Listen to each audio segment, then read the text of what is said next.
How to connect Instagram to your WhatsApp account on Android. This tutorial shows you how to link both accounts together in just a few steps. First, open the Instagram app on your Android device.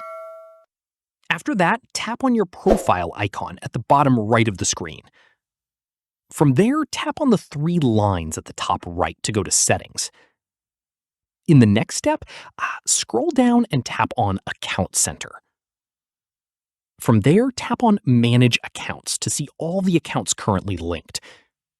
At this stage, let me show you. Tap on Add Accounts to begin linking WhatsApp. Following this, just go ahead and confirm that you would like to continue. From here, once confirmed, your Instagram and WhatsApp accounts will now be connected through Account Center. At this point, keep in mind that connecting Instagram to WhatsApp allows you to share your WhatsApp status to your Instagram story and use other connected features across both platforms. And that's it. If this guide helped you connect Instagram to your WhatsApp account, give it a like, subscribe for more Android tutorials,